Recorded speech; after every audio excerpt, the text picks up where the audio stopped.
ایک دفعہ شیطان آیا ہمارے نبی سے ملنے، تو آپ نے اس سے پوچھا تیرے دشمن کتنے؟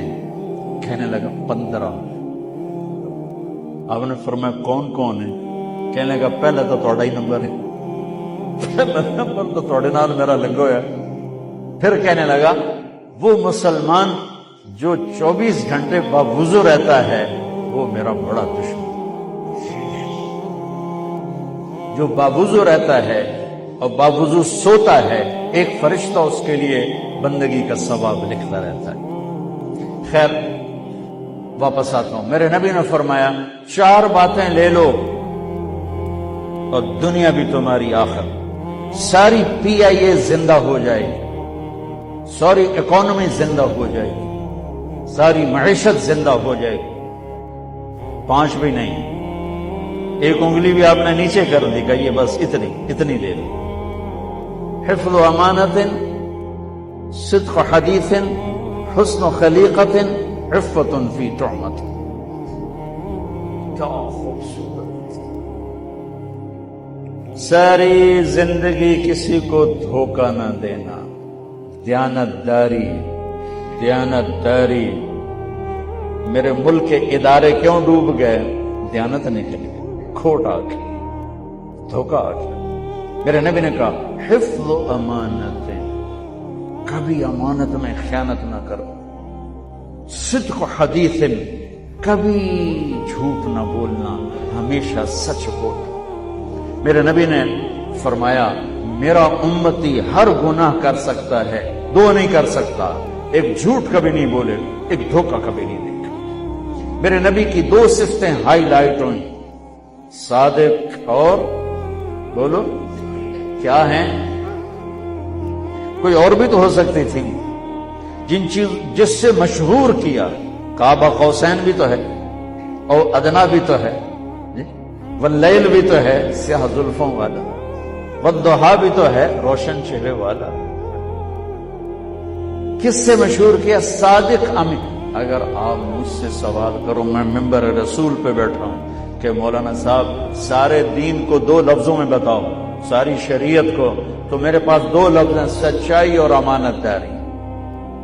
آپ مجھ سے سوال کرو مولانا صاحب ساری دنیا کے کفر کو بتاؤ، تو میرے پاس 2 لفظ ہیں، جھوٹ اور دھوکے باز، جھوٹ اور خیانت۔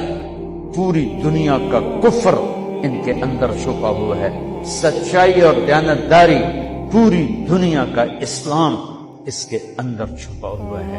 دیانت اور سچائی یہ بیج کی طرح ہے، اور پورا اسلام پھر باغ بن کے پھلتا پھولتا ہے۔ جھوٹ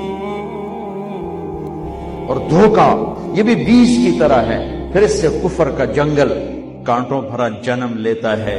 میرے معاشرے سے جھوٹ نکل جائے، دھوکہ نکل جائے، یہ پاکستان جنت کا ٹکڑا ہے۔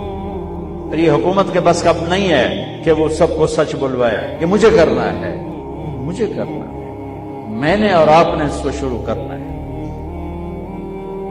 حضرت جریر بن عبداللہ یہ یمن کے شہزادے تھے، آخری حج پہ مسلمان ہوئے، اپنے نوکر سے فرمایا گھوڑا خرید کے لا، میں پیسے یہاں پیمنٹ کروں گا۔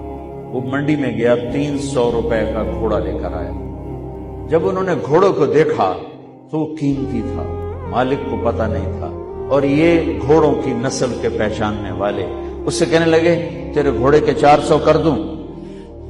کر دوں۔ بڑا حیران ہو کے دیکھنے لگا، آپ تو مجھے چیز خریدنی ہے تو میں گھٹاتا ہوں، اور اجمل نے بیچنی ہے تو یہ اس کی قیمت بڑھاتا ہے، اور یہاں خریدار کہہ رہا ہے 400 کر دوں؟ کہنے لگے کر دوں۔ اور 500 کر دوں؟ کہنے لگا کر دوں۔ 600 کر دوں؟ تھوڑا تھوڑا گھبرانے لگا، بھئی یہ چکر کی ہے۔